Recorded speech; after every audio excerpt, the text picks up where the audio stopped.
Hi everyone, welcome once again to Tim's Vinyl Confessions. I'm Tim Durling, thanking you so much for watching on this episode. It is a reboot.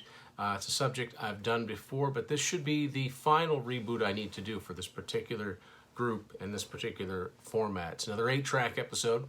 And before that, I want to remind everyone that my 8-track book, Unspooled, is available on Amazon, wherever your home country is, and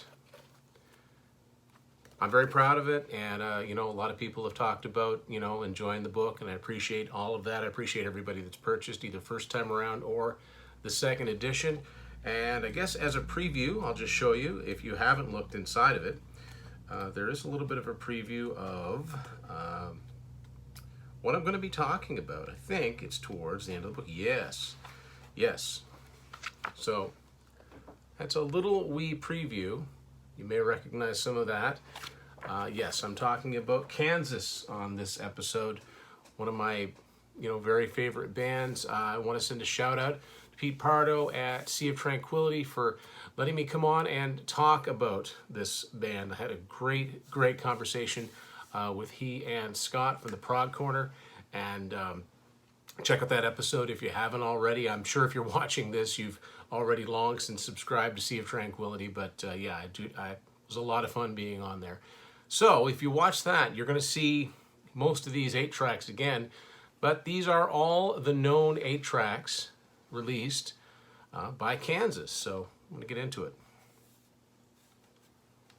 1974, here's the debut. This is the US copy on Kirshner CBS. The Kirshner, the funny little K logo there.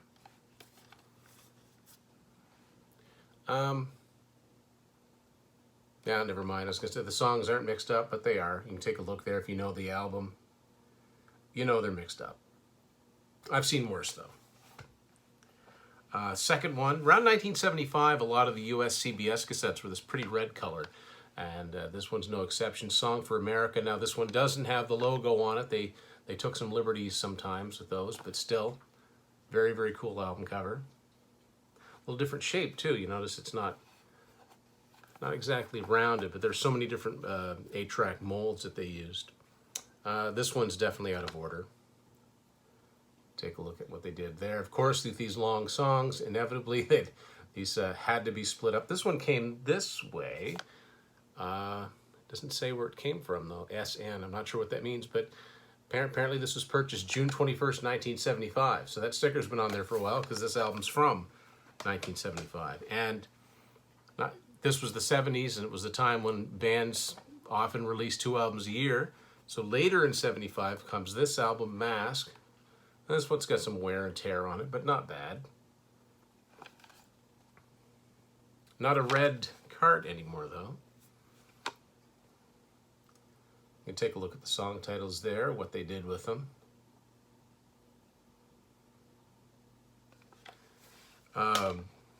One of the 2 easiest ones to find are the 2 biggest ones, so starting with this one, although you don't always see a Canadian version of this. This is a Canadian 8-track, and it doesn't say Kirshner, it says Columbia.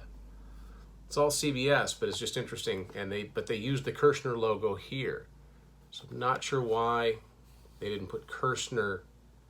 I'm not sure why they didn't put Kirshner there.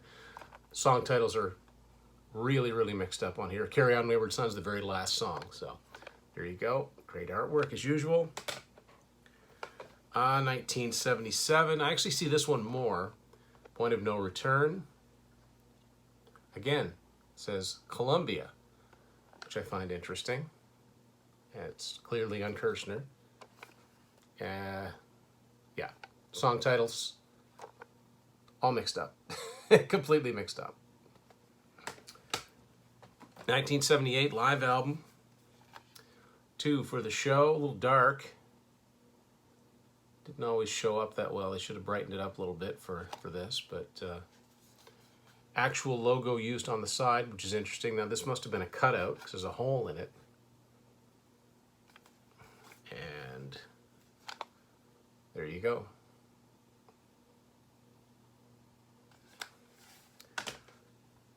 Great album.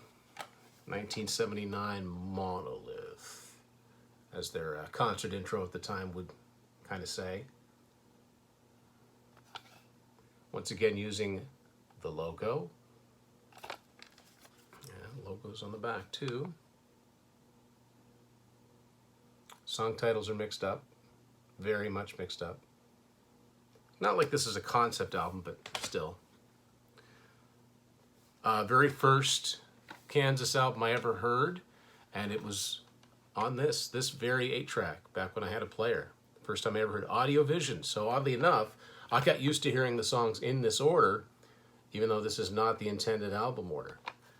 So this is a Canadian copy on Kirshner. You don't see this one very often on a Canadian version. I just happened to find it. This was one of the very first 8-tracks I ever found, and this is just when I was getting into the band. So this one brings back a lot of memories.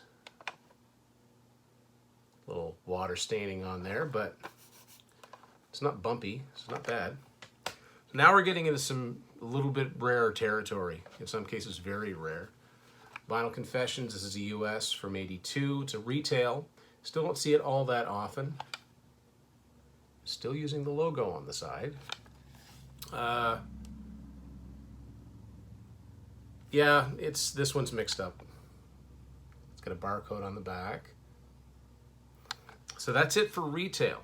Now the next ones I have to show you, strictly record club only. First up, we have a Columbia House version of Drastic Measures. Now, a lot of Columbia House 8-tracks would have a blue square around the album art. This one went for a red one for some reason. I'm not sure why. A blue one actually might have worked a little bit better. I don't know. But there you go. Very rare. These songs are still out of order. It's on CBS Associated now, not Kirshner, even though it does just say CBS. Trust me, it's CBS Associated. Although all these Kansas albums at this time had their own little imprint, Corn and Blood, incorporated. That was there. It wasn't a label. It's just something I noticed that was on most of those early albums. Crazy rare one here, 1984. The Best of Kansas. This is a Columbia House issue. No blue band, and it's on a white cart. I like how this one looks a lot.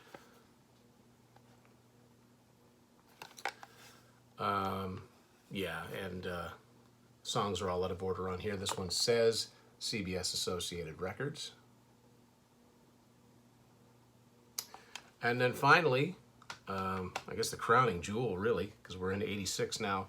And now we're on to, because CBS was a division, or Columbia House was a division of CBS Records, you weren't going to see any CBS artists on RCA Music Service.